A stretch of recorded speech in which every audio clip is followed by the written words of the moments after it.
இப்படி ஒரு சூழ்நிலையில உன்னை சந்திப்பேன்னு நான் கொஞ்சம் கூட நினைக்கிறேன். இங்க இருந்து நீ போகலனா சத்தம் போட்டு ஊரை போட்டுவேன். நீ என்ன கைவிட்டாத. என்ன போலீஸ் தேடிட்டு இருக்க. நான் வாழணும். எல்லாம் மறந்து நான் நல்ல மனுஷனா வாழணும். எனக்கு தெரியும்.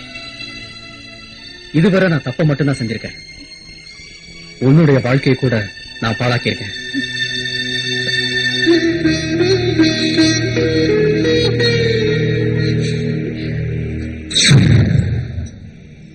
நான் ஜெயிலுக்கு போற பிறகு தவிக்க விட்டு போன என் பொண்டாட்டிய எதிர்பாராம நான் அந்த ஊர்ல தான் பார்த்தேன்.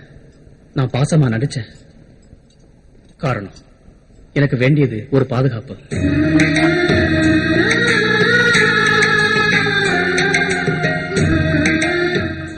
ஈஸ்வரன் தான் என்ன உன்கிட்ட கொண்டு வந்திருக்கான். எனக்கு ஒரு நல்ல வாழ்க்கை அமைய நீ உதவி பண்ணுவியா?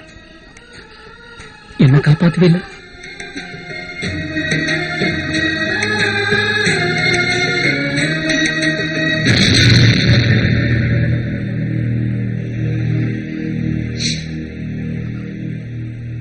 எனக்கு ஒரு புருஷன் இருக்கானோ, எனக்கு கல்யாணம் ஆயிடுச்சுனோ இந்த கிராமத்துல யாருக்கும் தெரியாது.